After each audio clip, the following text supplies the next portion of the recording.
എല്ലാ സ്റ്റോപ്പിലല്ല, ചില സ്റ്റോപ്പുകളിലൊന്നും നിർത്തുന്നില്ല, ചിലത് ക്ലിയർ ആവുന്നുണ്ട്, ചിലവർ നല്ലതാണ്, എല്ലാവരും ഇല്ല. ഈ നമ്മുടെ കേരളത്തിലെ റോഡിൽ നിയമം പാലിച്ച് ഓടിക്കാൻ പറ്റൂല. KSRTC നല്ല ആർക്കും പറ്റൂല. ഇപ്പം KSRTC മാത്രമല്ല, എല്ലാ വണ്ടികളും അങ്ങനെ എല്ലാ നിയമങ്ങളും പാലിച്ചാണ് പോകുന്നത് പറയാൻ പറ്റൂലല്ലോ.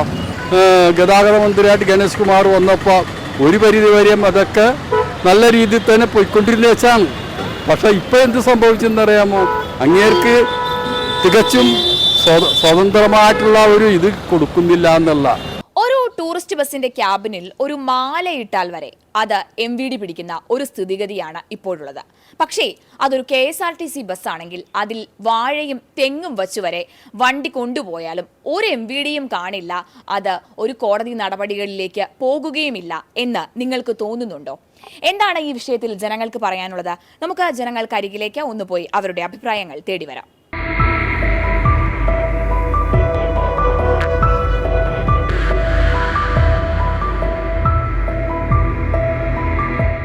നിയമം പാലിക്കണ്ടോന്ന് ചോദിച്ചു കഴിഞ്ഞാൽ ഈ നമ്മുടെ കേരളത്തിലെ റോഡിൽ നിയമം പാലിച്ച് ഓടിക്കാൻ പറ്റൂല. KSRTC നല്ല ആർക്കും പറ്റൂല. റോഡ് എങ്ങനെയാണ്, റോഡ് സിഗ്നലുകളും കൊടുത്തിരിക്കുന്നത് എങ്ങനെയാണ്, ഇവൻ്റെ എങ്ങനെ ഇത് ചെയ്യും? KSRTCക്കാർ ഒരാൾ നിയമം പാലിച്ചുകൊണ്ട് കാര്യമുണ്ടോ? പിന്നെ അവരെ നമ്മൾ എന്തിനു കുറ്റം പറയണം? ഞാൻ അതാണ് ചോദിക്കുന്നത്.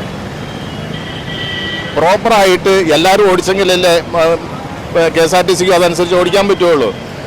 അതുകൊണ്ടുള്ള കുഴപ്പമാണ്. നിയമം അനുസരിച്ച് എല്ലാവരും ഓടിക്കുകയാണെങ്കിൽ കുഴപ്പമില്ല.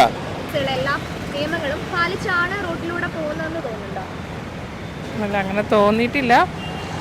അവർക്ക് അവരുടേതായ രീതിയിൽ പോകാമെന്ന് തോന്നിയിട്ടുണ്ട്. അത് അങ്ങനെ പറയാൻ പറ്റത്തില്ലല്ലോ. എന്ന് വെച്ചാൽ റീസൺ എന്ന് പറയുന്നത് എന്ത് മറ്റേ ആ ഒരു പ്രശ്നം ഉദ്ദേശിച്ചിട്ടാണോ പറഞ്ഞത്? ഇപ്പോഴത്തെ അതിപ്പം KSRTC മാത്രമല്ല, എല്ലാ വണ്ടികളും അങ്ങനെ എല്ലാ നിയമങ്ങളും പാലിച്ചാണ് പോകുന്നത് പറയാൻ പറ്റൂലല്ലോ. അങ്ങനത്തെ കാര്യം ഇല്ല, അവർ സ്റ്റോപ്പിലൊന്നും നിർത്തണില്ലല്ലോ.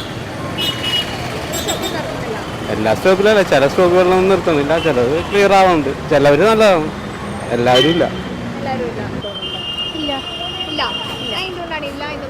അല്ല, എപ്പോഴും എല്ലാം പാലിച്ചു പോകാൻ പറ്റില്ല. അല്ല, എപ്പോഴും എങ്ങനെ എല്ലാം പാലിച്ചുകൊണ്ട് പോകാൻ പറ്റില്ലല്ലോ. എപ്പോഴായാലും ഒരു തെറ്റ് പറ്റുമോ? അത് ഒരു പരിധി വരെ അത് പാലിക്കുന്നില്ല എന്ന് പറയും.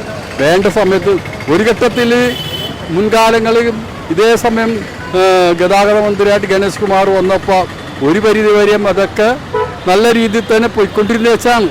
പക്ഷേ ഇപ്പോൾ എന്ത് സംഭവിച്ചെന്നറിയാമോ, അങ്ങേർക്ക് തികച്ചും സ്വതന്ത്രമായിട്ടുള്ള ഒരു ഇത് കൊടുക്കുന്നില്ല എന്നുള്ള. അതുകൊണ്ട് അങ്ങേർക്കും ഇവരുടേതായിട്ടുള്ള വിലക്കുകൾ, ആ വിലക്കുകൾ അങ്ങേരെ ഒരുപാട് എന്താണ് അതിന് പ്രത്യേകിച്ച് ഒരു ഇത് അവർക്ക് കൊടുക്കുന്നില്ല. സ്വാതന്ത്ര്യം കൊടുക്കാത്തതുകൊണ്ട് അല്ലെങ്കിൽ ഭംഗിയായിട്ട് ഗണേഷ് കുമാർ കൊണ്ടുപോകും.